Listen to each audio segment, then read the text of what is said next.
importa, são pessoas, são seres. E ele entra lá na África, né, achando que vai conquistar a África, e morre na batalha de Alcácer-Quibir. E some. O corpo dele desaparece. Ou ele ficou muito destroçado e tiveram vergonha, ou eles correram, e o que sobrou pegou a nau e saiu em fora, né, o navio foi para Portugal, perderam homens, e aí o que que acontece?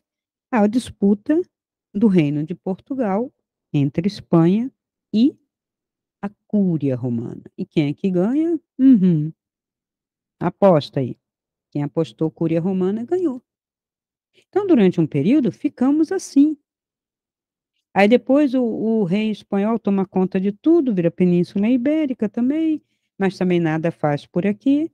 E só depois que tem uma retomada de um rei português, né, de um descendente, aí sim a gente tem um primeiro projeto para isso aqui, né, que são as tais capitanias, que é também uma distribuição, olha só, não tem um dinheiro para colonizar, quem tiver dinheiro e arrumar dinheiro, lá entre os nobres, vá lá para aquela terra e tenta prosperar. E foi um fiasco, né, no primeiro momento ninguém prospera, acho que só uma, depois 2 prosperam. Gente, a história do Brasil. E a história do Brasil contada aqui, mas principalmente contada em Portugal, porque a história do Brasil é uma história portuguesa. Não adianta dizer que não é. Porque a gente só é Brasil desde 1822, e um Brasil, assim, meio ainda, né, um império que herda dívida. Que dívida? Eu fiz dívida? Se eu estou ficando independente, como é que eu já estou com uma dívida? E foi uma barganha. Essa barganha é a Inglaterra dizendo assim: "Tá, eu vou apoiar o movimento de independência de vocês, mas o Brasil, a sua colônia vai herdar", né, o rei lá português fala: "Vocês vão ter que herdar para eu ficar sem dívida com a Inglaterra". Em 1822. E aí uma sucessão de eventos, todos eles, de gabinete, todos, né, porque depois do que fizeram com Tiradentes, não tinha ninguém com tanta coragem para fazer nada mais forte, a não ser que tivesse arma na mão, por isso que viramos república da noite para o dia, sem nenhum movimento popular. Isso tem livros, tá. Os Donos do Poder, né, e a República são livros, que eu posso deixar a indicação aqui para vocês saberem.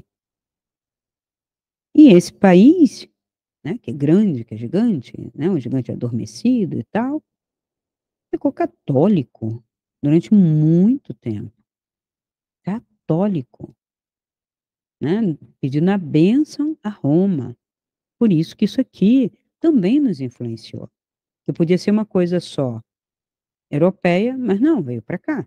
Tanto quanto foi para os Estados Unidos, né, pra América, todas as Américas receberam um catolicismo, ou seja, uma igreja, né, uma assembleia universal em nome disto aqui, desta literatura que está aqui, mas com a desculpa não de ser judeu, não de adorar Javé, por tabela, né, mas de ser adorador de uma figura que não era Deus, que não se colocou como Deus, que nunca fez esse discurso, porque sempre se referiu a alguém maior, e eles colocam pai, porque é a intenção da tradução colocar pai, pater, mas não era, né, era uma referência a uma origem, inclusive pai e mãe, né, masculino e feminino, né, total, sem identificação, isso não quer dizer que seja homossexual, nem que seja hermafrodita, 2 coisas completamente diferentes,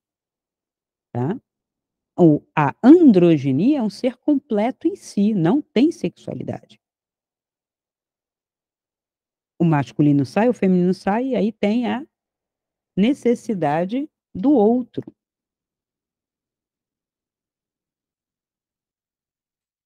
Meu gatinho estava saindo. Então, o Cristo que está aqui, né, esse cristianismo, que aliás não é jesuísmo, né, é cristianismo, cristianismo, Cristo é um título, o título, se refere à luz, né, Crestus, o iluminado, né, de aquele que traz a luz, né.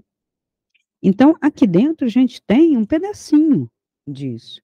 Então, para desconstruir um cristianismo, eu poderia dizer que eu não tenho muita coisa que desconstruir nos 4 evangelhos, a não ser algumas impropriedades, coisas que foram puladas, repetidas, contadas diferentes. Os 4 evangelhos não têm uma coerência, né.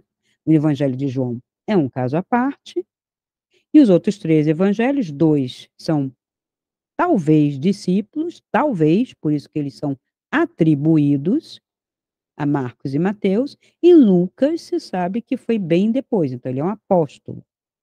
Então ele não conviveu, ele ouviu a história, né, que é o caso dos gnósticos, que também,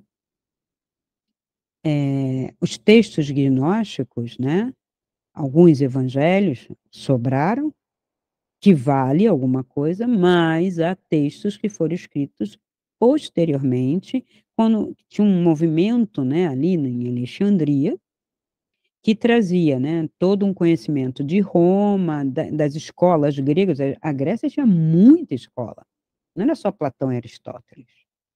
Inclusive, Aristóteles, ele é discípulo de Platão. Então seria meio que uma continuação, que era discípulo de Sócrates, que tinha aprendido com seres diferentes, com outros, né, inclusive o oráculo de Delfos. Delfos deveria ser um templo onde ele, se alimentava em toda a sua sabedoria. E tudo tinha uma ideia de escola iniciática, uma filosofia para se melhorar, porque o que se acreditava é que o ser humano se melhorando, ele vai votar melhor, ele vai fazer melhor, ele vai ser honesto, ele vai ser ético. Vamos construir uma sociedade melhor, boa. Uma sociedade se faz de indivíduos, não adianta um massacre coletivo e uma imposição que nunca deu certo, não vai dar, não existe esse paraíso na Terra, a não ser quando o indivíduo muda. Então, cada indivíduo iluminando e mudando, você vai ter uma sociedade ética, né. A gente tem isso na Terra hoje, em alguns lugares, em alguns países, onde o índice de criminalidade é quase zero, onde existe ética, onde não existe roubo. Isso já é uma grande melhoria, uma segurança. Então é Japão, é Alemanha, é Holanda, é Canadá, é Suíça, é Andorra, é Luxemburgo. Uau! O que que tem ali? Só riqueza? Não, tem conhecimento, tem cultura, tem filosofia, prática de vida, de que eu tenho que ser ético. E se dá certo nesses lugares, por que não daria em todos os outros? Falta de vontade de quem está desde cima com o que está embaixo. Desde aquele que vota, barganhando o voto, até aquele em cima que se candidata, também incentivando as barganhas, as vantagens e os favores. Isso não é só Brasil, é toda a América, todo. Então eu tenho que me melhorar. Então isso acreditava a escola grega. Roma não tinha esse tipo de escola, assim, mais no sentido grego iniciático de fazer a virtude e tal. E tinha escolas, mais no estilo até Protágoras, sofista, que é retórica, oratória, né, manutenção, e eles eram muito imperialistas, e a questão da engenharia era muito forte, né, de estradas, aquedutos, canalização de águas para as cidades, eles tinham um planejamento. Eu acessei há pouco tempo um livro, não só comecei a ler, dei uma olhada, ele traz informações de documentos disso daí, que Roma tinha, que Grécia tinha também em parte, por exemplo, a parte de medicina, o pessoal sai destruindo. Quem destruiu todo esse conhecimento? Vamos ver se vocês também adivinham. Por isso que eu desconstruo. Quem foi que queimou, que destruiu, que fechou escolas? Não foi a esquerda marxista, porque não existia qualquer semelhança, é mera coincidência, tá? A Igreja Católica, os padres, né, da Igreja Católica, quando ela era um império unânime.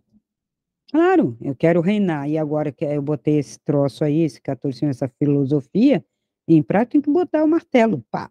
Mas, pasmem, o judeu propriamente dito não acatou isto, ainda que a Bíblia tenha carregado parte da tradição deles. Talvez exatamente por isso eles começaram a reescrever algumas coisas. Mas que eles nunca toparam a figura de Jesus Cristo, que era confundido com um zelote, até porque foi um zelotes era um partido, né? Partido mais revolucionário, né? Mais à esquerda, tipo Che Guevara, vamos matar, armas, não sei o quê, né? Joga bomba lá, qualquer coquetel molotov. Ele era confundido com eles porque tinha zelotes seguindo eles, inclusive era Judas, né? Simples assim. Mas eram 12 também? Não. E aqui na Bíblia a gente sabe que eram outros também. Nicodemos era discípulo, Madalena era discípula, Lázaro era discípulo, Marta era discípulo, Maria era discípula. Maria tinha vários, né? Maria, Miriam e tal. E Estevão, mas naquela ceia lá só tinha aqueles 12. Aquilo ali, claro que não foi assim, né? Se estavam na ceia, tinha mais gente. Se ele escolheu pouco, alguém faltou, mas por que 12? Porque aí tem toda uma questão, né, de querer fazer um ritmo, de querer criar uma transcendência, né, porque afinal de contas a história não pode ser oficial, ela tem que ser mítica, mitológica, arquetípica. Então, a gente tem que entender isso em vez de ficar lendo ao pé da letra, que aliás é uma doença hoje. Tudo está sendo lido ao pé da letra sem nenhuma transcendência.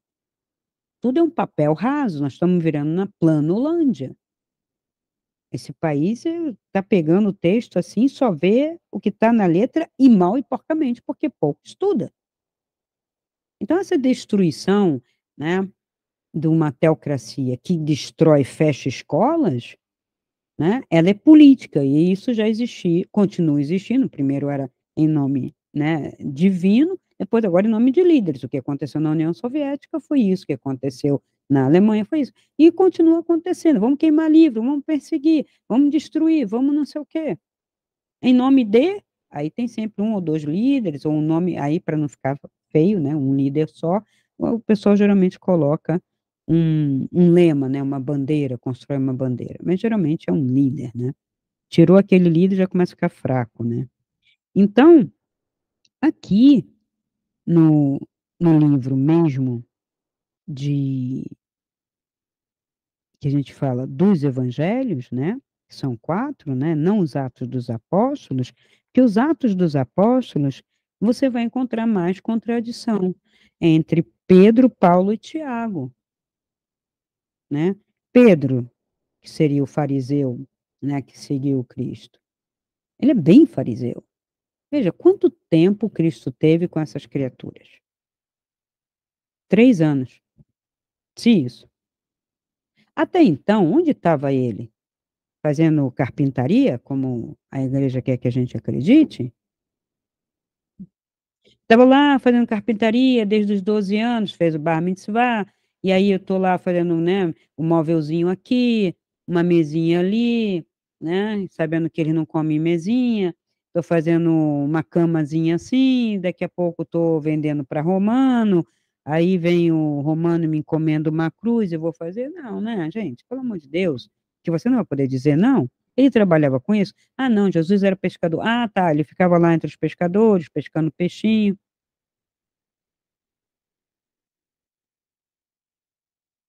Não. São histórias que contam para crianças, sei lá para quê. Até hoje eu vejo, né, que as igrejas evangélicas fazem isso, ficam só fazendo cabeça, a cabeça bem feita, né. Edgar Morin, que é um filósofo que eu gosto muito, ele denuncia sempre isso, né. Inclusive, é a base do meu trabalho Coragem para mudar o quê? A educação, a leitura, a base. Mudar em que sentido? Nada de revolucionar, não é botar, sabe, trocar 6 por meia dúzia, tirar a faixa verde, botar faixa vermelha. É saber, é entendimento, e é possível. Então, nessa questão aqui do evangelho, né, que estava lá o pessoal estudando, seguindo, Cristo estava onde? Os gnósticos dizem que ele estava em Quirã. Havia uma comunidade em Quirã, né, era uma comunidade voltada para curas, inclusive, e é o fundamento egípcio. Aliás, essa coisa toda que a gente tem aqui, né, eles chamam, né, nação judaica, religião, judaísmo e tal, é egípcia toda a vida. Eles beberam no Egito. 400 anos vivendo no Egito, não tem como você ter uma identidade diferente. Só porque o seu tataravô lá, que dá mais de 4 gerações. Se você colocar 40 anos, dão 10 gerações. 10 gerações, você já tem um modo de viver egípcio. Quando Moisés, logo, né, que começa, né, o tumulto, porque eles são escravizados dentro do Egito, porque o acordo foi de José com o tal faraó que ninguém sabe o nome, né, que tem aqui as tabuinhas, não vou adiantar para vocês, está nesse livro da Bíblia Desenterrada, né, que está escrito lá que houve, né, uma entrada lá de um conjunto, uma tribo, né, vinda, né, semita, mas veja, o nome que eles davam para a sua aglomeração, os egípcios chamaram eles de Ixos. E eles prosperaram, prosperaram, prosperaram, multiplicaram, claro, são 400 anos, né? É só olhar quanto tempo a gente tem aqui, né? Agora é quase isso, né? A gente tem um pouco mais, uns 500 anos e pouquinho. Olha a nação brasileira, é a mesma coisa que aconteceu lá. Então eles começam a ver com cuidado, porque eles eram comerciantes, principalmente comerciantes, começaram a se multiplicar e o problema é que eles tinham aquela questão da adoração do Javé. E os outros tinham outros deuses, né, o Egito era politeísta, mas eles eram muito radicais, eles, né, seguiam esses livros mais antigos que estão aqui, né, esses preceitos, né, talvez, eu digo para vocês, somente a Torá, né, ou o Talmud, né, com questões de mulher, de homem, tá, aquelas coisas deles, e eles começaram o Egito começou a temer que, eles começaram, vamos dizer assim, a querer ganhar o poder, né, também, querer participar, vamos dizer, da realeza egípcia, que era bem restrita, era só egípcio e tal. E aí eles escravizaram, ou seja, eles botaram uma mão de ferro em cima desse povo Ixo, porque eles diziam: "Olha, eles vão se juntar com outros, ou babilônicos, ou outros que estavam por ali, filisteus e tal, ali na península de Canaã, né, e um pouco mais para cima, e, né, para o lado leste, e os egípcios temeram, né, uma possibilidade de uma revolução e uma tomada de poder através deles, então eles foram coibidos. Daí que vem a história dessa tal escravidão no Egito. Mas não é a escravidão no sentido que a gente, tem a escravidão aqui, né, feita pelo português, muito mais truculenta. Ali era, o salário foi reduzido, o trabalho ficou mais forçado, mas não eram para todos. E houve um tumulto que está contado aqui nesse livro entre eles, tá.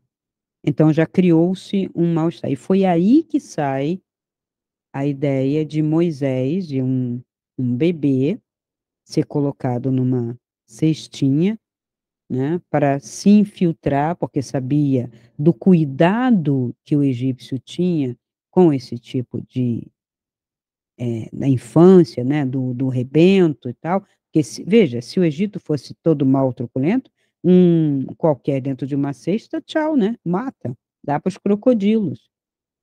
Mas não, eles tinham sabe, um critério e foi a mulher que pegou, né, no caso, a que servia, a mulher via tinha essas pessoas tinham dentro, né, do palácio, seus papéis, não era todo mundo escravo.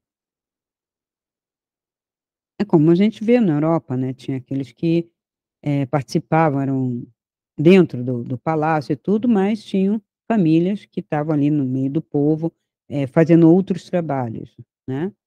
Então a gente tem que ver que a sociedade tem uma dinâmica que não muda muito, e não é assim, todo mundo escravo de um lado e só meia dúzia ali, nababescamente, tem uma série de questões, até hoje em Cuba a gente vê isso, né. Então tem cubanos se dando bem e cubanos na miséria contando ovos, né, para comer. Mas não são tudo cubano? Deveria ser tudo igual. Cadê esse igual? Cadê esse comunismo? Cadê essa ideia comum? Não existe, gente, não existe. Para existir, ela tem que vir pela consciência, porque pela truculência também ela não se comprova, porque alguém vai ter que ficar numa posição privilegiada de poder, coibindo. É por isso que não procede. Então, quando Moisés, né, aquela trama toda de Moisés, né, ser criado como príncipe, era para tomar o poder por dentro. Já que eu não consegui vencer, né, os Hicsos não conseguem vencer essa batalha, os Hicsos são esses judeus, era o nome que Egito dava para essa tribo que estava ali, que foi acordo para trabalhar, inclusive eles eram muito comerciantes, nem todos trabalhavam com construção, e aí é que tem o golpe. Quando Moisés, então, quer tomar o poder e ele é expulso. Ele fica 40 anos vivendo como pastor. Então, imagina que ele sai com os seus 20 anos. 40 anos no deserto como pastor, tipo assim, estou me dando bem, vou ficar por aqui, que eu não quero briga. Ele vai descobrir de fazer um tumulto com um império como era o Egito, com 60 anos de idade, por isso que ele não entra em Canaã. De volta.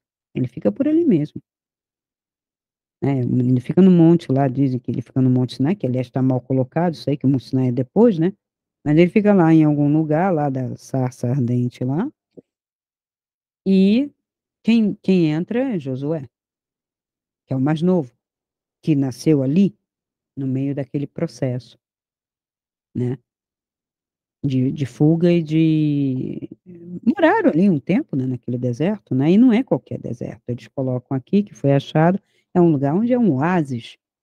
E é perto da praia, tinha comércio ali, né, tem o Mar Vermelho, tem o Jordão, que é o rio, né, ali tinha comércio. Aonde que eles pegam, uma série de outras coisas, né, inclusive não só grãos como eles constroem, né, tem templos, roupas, velas, isso, aquilo que eles, né, que eles faz ali, um tabernáculo ali no meio, não é do nada, aquilo não aparece. Negócio de maná é É é historinha para você valorizar, né, ninguém sabe, né, como é que apareceu, apareceu porque teve comerciante. Comerciante tem em tudo quanto é lugar. Então, uma religião que prima pela verdade, como dizem que são os cristãos, os cristianistas, o cristianismo, né, que não tem a ver com Jesus, porque Jesus falou não falou qual era a verdade, questionou totalmente o farisaísmo. O dai a César o que é de César é só para você não perturbar o juízo, né, porque existe uma lei no mundo e assim está posto, econômica e politicamente assim, mas ele apontava para um outro tipo de movimento. Era para você se trabalhar, você ser melhor, buscar a verdade, buscar a luz, fazer essa alquimia interna, porque ele esteve no deserto durante muito tempo, ele pertencia a essa sociedade de Quirã. Né, e ele fica lá durante bastante tempo. E sim, a história começa com 30 anos, mas sim, uma idade madura, 30 anos, para já estou pronto para poder trazer uma mensagem, positiva. A mensagem dele era contra, a política? Não, ele queria fazer uma reforma na religião, na maneira como adoravam ali, né, o tal Deus que tinha um nome que talvez não fosse que corroborasse, e eles sabiam disso. Mas talvez ele quisesse, né, manter uma escola, aquela escola que estava lá, né, no sul, né, de Israel, a escola um pouco mais, sem discriminação, porque ela era discriminada. João Batista era discriminado porque era dessa escola. Então, quando ele pensa em trazer isso para todos, porque ele está vendo sofrimento, ele está vendo dor, ele está vendo, coação, ele está vendo extorsão. Por que que ele está sempre, né, que foi mais de uma vez que ele foi lá no templo dizer para parar de ficar vendendo, fazendo barganha. Porque ele não era a favor, até porque tira do povo aquilo que ele não tem, porque ele pecou, e quem não pecou? Por isso que ele falou: "Aquele que não pecou, atire a primeira pedra". Então não é por aí que se faz uma religião que nem que se mantém as pessoas, isso é cruel, isso não é verdade, isso não é amor, mas aqui, em toda a Bíblia, você só vai escutar falar de amor na boca do Cristo, só e só. E lá nos Coríntios, que ele deve ter se apaixonado lá,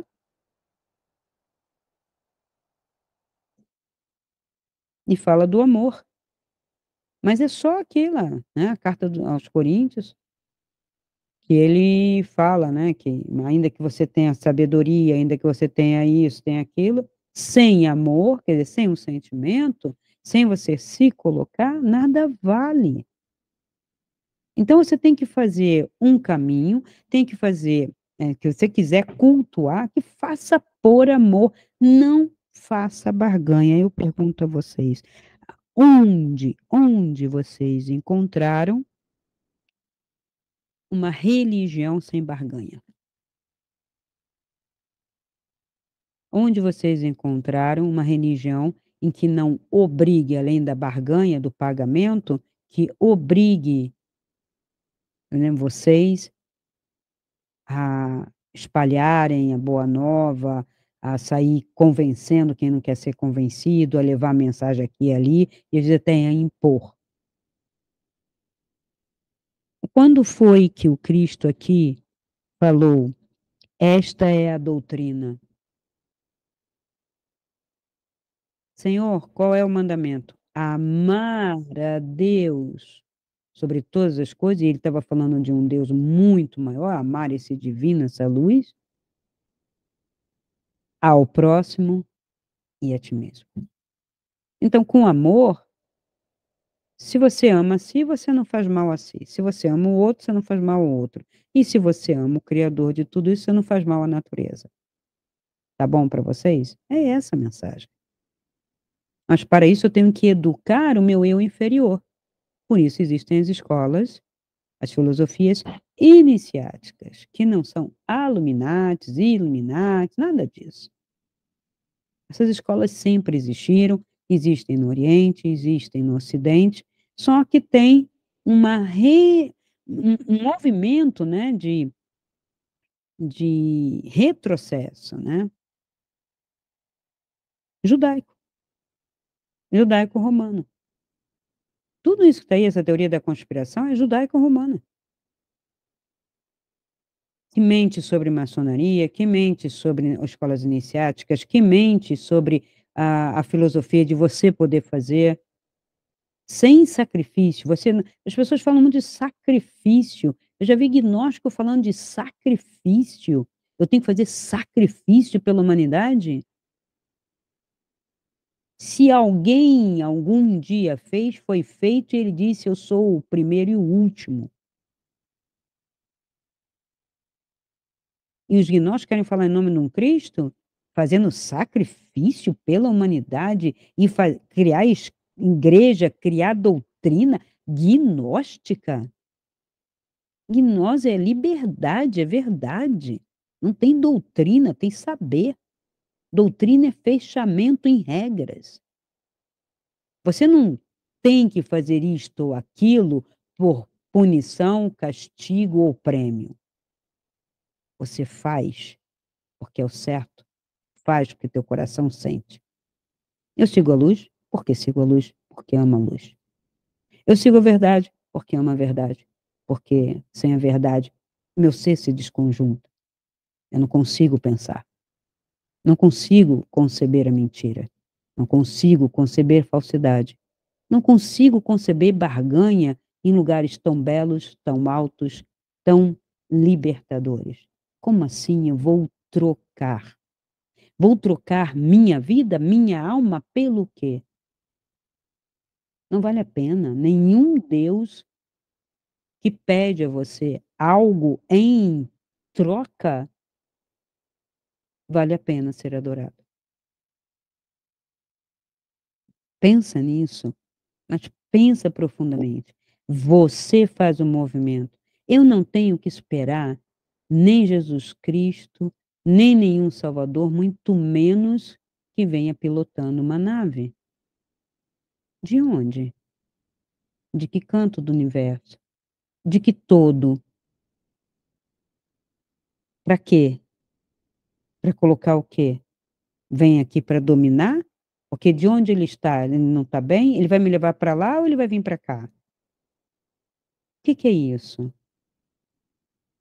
Nosso Sol é um dos mais ridículos sóis pequenininhos, e assim mesmo é potente. Somos, então, formiga da formiga. E seres de sóis gigantescos estão muito preocupados com as formigas que estão aqui?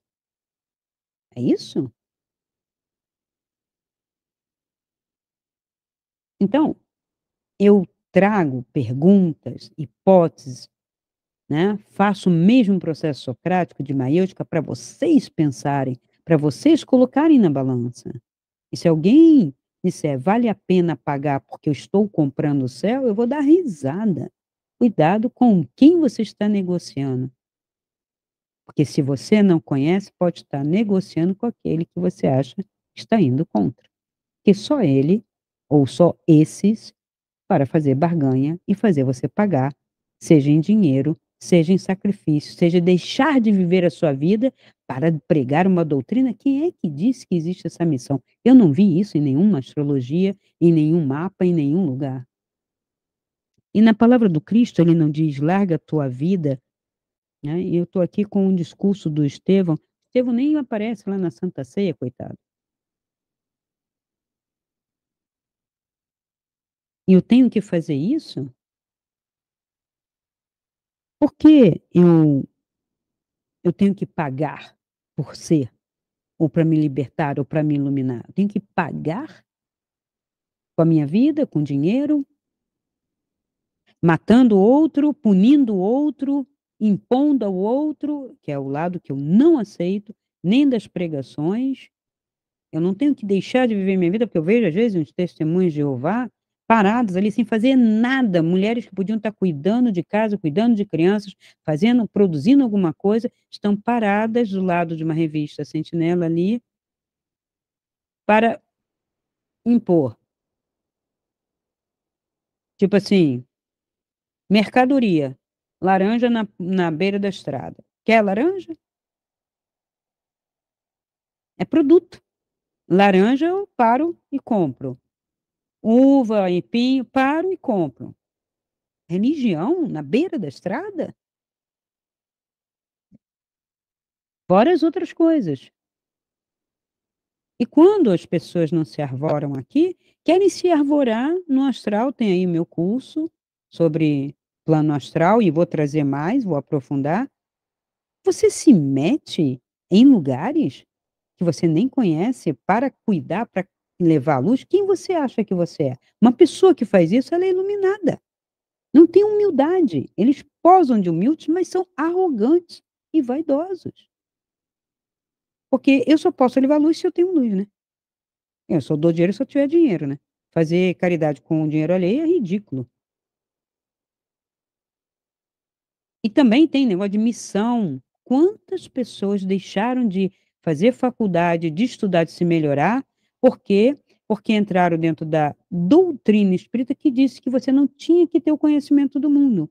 Essas pessoas não se melhoraram, não estudaram, não fizeram arte, não fizeram alguma coisa. Não, sabe, tem que continuar, educação continuada, qual o problema? Não, aí fica que nem evangélico, lê somente os livros do Kardec, entende? Doutrina, doutrina, doutrina, que tanta prisão com doutrina, não consegue ser livre. Imagina, eu fico imaginando, né, esse ser, né, que fica martelando na doutrina, ele fora, assim, no espaço, acho que ele morre. Ele não vai conseguir ser. Se projeta e simplesmente sente a vida, seja. O que é ser? Não existir. Ser. Porque, veja, se eu falo isso para um materialista, ele pode dizer: "Mas a gente não continua depois da morte". Tá, beleza. Esse aí eu não vou convencer. Mas eu pego uma pessoa que diz que tem vida, que está lá no astral fazendo, acontecendo, eu falo assim: "Tá bem, vem cá, vamos sair. Vamos sair, vamos planar. Vamos simplesmente ser na luz. Vamos simplesmente absorver essa vida plena que você sente quando está fora do corpo, é muito mais intenso do que aqui". Ele vai chorar, vai rir de emoção. Seja. Você não está aqui para fazer ninguém, forçar ninguém, doutrinar ninguém, moldar ninguém. Você está aqui para ser, para fazer melhor e ser um farol, uma luz. Quem quiser que segue, a mariposa não segue? O navio não olha o farol longe, não vai? Essa é a função da luz. Ser farol, ser luz. E se você vai se iluminar, é para você ser luz, ser farol. O farol não sai do lugar e vai lá buscar o navio. A luz não vai lá buscar as mariposas, né, os outros insetos que vêm para a luz. E eu vou ficando por aqui. Vou deixar as indicações embaixo e no próximo vídeo a gente aprofunda um pouco mais, eu quero aprofundar mais a palavra de verdade e de luz, porque é narrativa, mas é uma outra narrativa, tá bom? Então até o próximo vídeo de religião e espiritualidade. Se esse vídeo ressoa com você, dê o seu like, comente, faça sua pergunta e compartilhe. Assim poderemos alcançar um número maior de pessoas e ajudar o canal a crescer. Essa luz é para todos nós. Ajude-nos a iluminar essa rede.